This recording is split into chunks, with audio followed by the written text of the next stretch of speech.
Recently I've gotten really into tinkering with guitar effects pedals and building some of my own. This has been a really great way to learn more about electronics and to produce something really cool out of that knowledge. If you're at all interested in guitars and electronics, I totally recommend it. It's really satisfying and fun.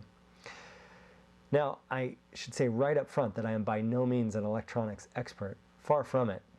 But I've learned a lot along the way, and you can too. That's what I'm trying to say. You don't need to know that much about electronics to get started in this, and you can produce some really cool stuff. Beginning stuff like a simple boost pedal or a fuzz is pretty easy to make. And as you go through the process of making a simple pedal like that, you'll be learning the foundation of what you need to go on to build an overdrive, a tube screamer-like thing, a digital delay, tremolos, things like that.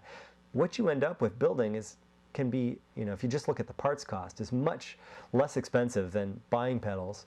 The initial investment in time, on the other hand, is pretty significant. So it's not totally financial. It's a lot more about learning and then being able to produce things that are fun to use.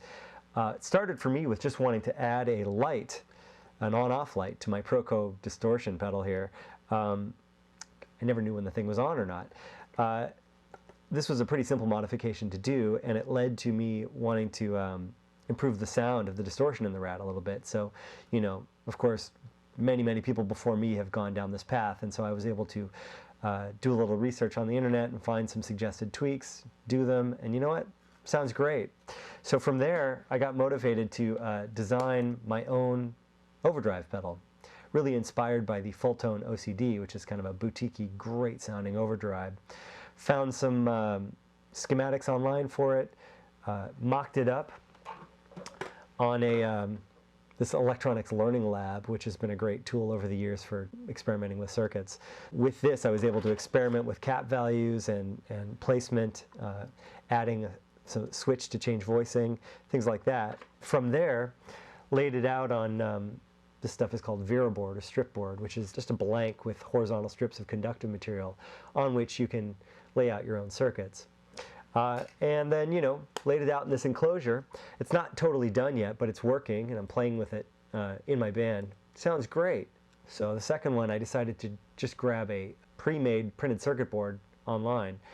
I'll put some links to some of these resources in my blog. Got this one at guitarpcb.com. It's just like $5 or $10 for a ready-to-go circuit board on which you just buy the resistors, capacitors, transistors, the components that you need, solder them in place, do the off-board wiring for the switches and the knobs and things, put it in an enclosure, and if you choose your components carefully, you're making a boutique quality pedal for a fraction of the cost that it would take to buy one. So this right here is a modified Ross compressor, which I also built using a pre-printed circuit board. What I'm going to talk about in this first video is simply how to take something that I've put together and put it in an enclosure, because it's what I need to do right now. I'm ready to put this in an enclosure, and I blew it. I bought this Hammond 1590B, 1590B, and it doesn't fit. I totally thought it was going to fit, and I sort of misjudged some of the component depth. Hammond makes a lot of these die-cast aluminum enclosures. This one right here is a 1590B. This is a 1590BB, which is wider and is what I used for my overdrive. And what I found is this 125 right here. It's full of screws, which is a little bigger and a little deeper. And that's what I'm going to use for my modified Ross compressor here. So one of the reasons for that mistake of the enclosure being too small was that I tried to lay it out using paper. This is a template of an enclosure with little pictures of different components like jacks and pots that you can cut out that are roughly the right size, and you can position them on there. This is just a PDF I downloaded somewhere. And the problem is it's two-dimensional, it's flat, and I totally misjudged the depth of some of these components.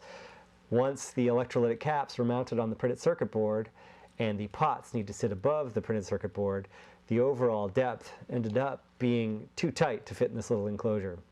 The 125 is a little deeper and is going to fit better.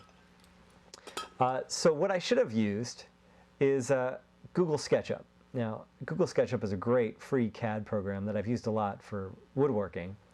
It's a pretty easy to learn really nice, deep program that you can use for laying things out in 3 dimensions, being able to rotate around and fly in, and really help you visualize something before you go to drill in your enclosure or cut your wood or whatever it is that you're designing. So I'd like to show you a little bit about how to use SketchUp to model an enclosure like this, and from that we can make a drilling template that we can print out, stick to the enclosure, punch the positions of the knobs, drill, and everything should fit just right, hopefully, fingers crossed. So let's take a look at Google SketchUp.